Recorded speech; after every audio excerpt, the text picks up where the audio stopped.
시청자 여러분, 혹시 길을 가다가 이 담배를 피우는 청소년들을 본다면 어떻게 하시겠습니까? 그냥 지나쳐야 할까요?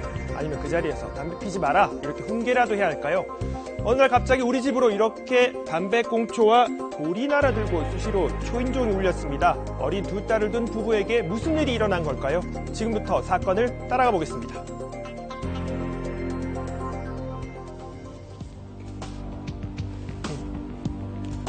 전북 전주의 한 빌라 앞입니다. 4명의 고등학생들이 빌라 앞을 어슬렁거리는데요. 그런데 아무렇지도 않은 듯 담배를 피우더니 2층으로 던집니다. 돌멩이를 던지기도 하는데요. 학생들은 왜 이런 행동을 하는 걸까요? 영상 속의 2층 바로 그 빌라에 사는 이모 씨. 이 씨가 학생들을 본 것은 7월 초였습니다. 문제가 나니까 이렇게 내려와서 쳐다봤는데 남녀 학생 4명이서 이제 담배를 피우고 있었고, 평소에도 이 주변엔 학생들이 담배를 피우러 자주 오곤 했다곤 하는데요. 남자애들이 여기 공치 앉아서 이야기하면서 담배 피우고, 애들이 담배 피우고 있으면 조금 나와서 놀기가 좀 무섭고 그렇죠. 하지만 이 씨는 그냥 지나칠 수 없었다고 합니다.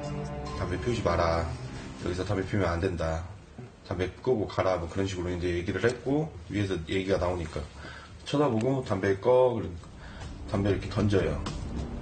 이 씨가 경찰에 신고하겠다고 하자 학생들은 그제야 도망을 갔다고 하는데요. 그 일이 있은 이틀 뒤 이 씨의 집엔 이상한 일이 생겼습니다.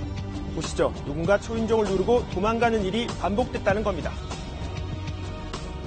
택배 기사님인다 하고 문을 열어줬고, 현관에 나가서 이제 받으려고 문을 열었는데 아무도 없던 거죠. 그래서 잘못 눌렀나 싶어서 이제 문을 닫고 다시 이제 거실에 왔는데, 그러고 나서 한 몇 분 있다가 또 벨이 또 울렸대요.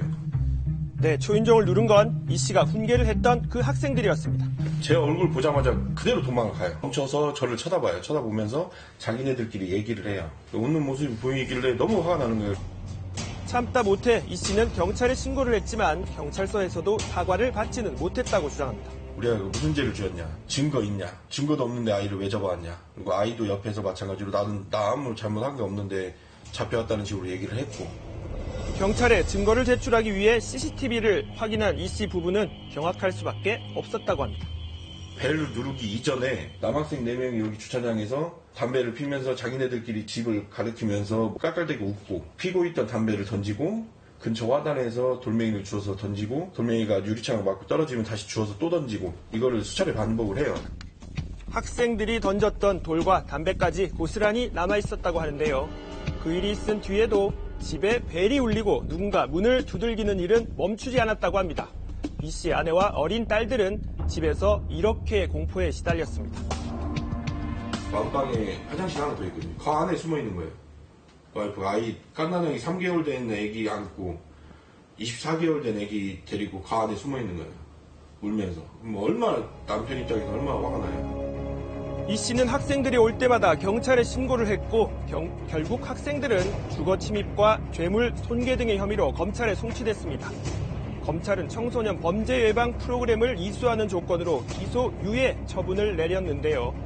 하지만 수사가 진행되는 도중에도 학생들은 시위라도 하듯 집 주변에 모여 담배를 피웠다고 합니다. 해당 학교와 교육청에도 민원을 넣었지만 검찰의 처분이 끝난 뒤에야 징계를 할 수 있다는 답만 돌아왔다고 하는데요. 그 사이 이 씨 아내는 불안감에 시달려 정신과 치료까지 받는 상태입니다.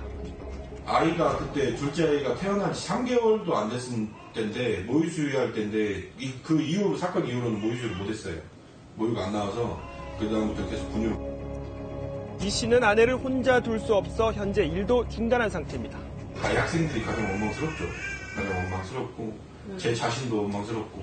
그러니까 제가 아이들한테 가서 정말 좋은 감정으로 훈계를 했다고 쳐도 돌아온 건 저하고 저희 가족의 피해밖에 없으니까. 이 씨의 이런 사연이 알려지면서 공감하는 사람들이 늘고 있는데요. 자, 이런 경험 있으신가요? 청소년 흡연이 늘어나면서 훈계하는 어른과 청소년들 사이의 갈등이 여기저기에서 끊이지 않고 있습니다. 내가 좀 가라 그러면은 막 또 뭐라 그래요 또. 그래가지고 말도 못하겠어. 저를 이제 해결된다든지, 해결된다든지 아니면 뭐, 덮친다든지 뭐 제 말 아예 무시한다든지 뭐 그런 상황에서 저는 이제 소용이 그렇게 불안했어요. 실제로 학생들이 자주 다니는 골목에는 3, 4, 5 모여 담배를 피고 있는 학생들이 목격됐는데요. 취재진이 직접 물어봤습니다. 안 피는 애들 거의 있어요. 아 진짜요? 찾기가 더 힘들어요. 그냥 주변에서 그냥 오빠들도 피고 언니들도 피고 그러니까 자연스럽게. 취재진에게도 어른들이 훈계하는 것 자체를 이해할 수 없다는 반응도 있었습니다. 솔직히 저가 피는데 아무리 뭐라 상관없으면 피는 거예요. 자, 이번에는 어른들의 반응 한번 들어보죠. 자칫 훈계를 했다 보복을 당할까봐 피하려는 경우가 많았습니다. 요즘은 뭐이라고 하들 못해요. 뭐이라고 하면은 진짜 욕하는 사람도 있어요. 네가 뭐 어르신들한테 근데 네가 뭐인데 이래요. 그렇기 때문에 말 못합니다. 나한테 피해가 올까봐 그러는 거죠. 요즘 애들 잘못 건드리면 오히려 저한테 역으로 피해가 오잖아요. 얼마 전 내가 뭐 무슨 유단자다니까. 그러니까 못하는 거예요, 애들한테. 흡연에 대한 훈계를 놓고 벌어진 갈등에 대해 여러분들은 어떻게 생각하십니까? 학교와 가정 밖에서의 청소년 흡연 문제, 과연 어떻게 해야 할까요?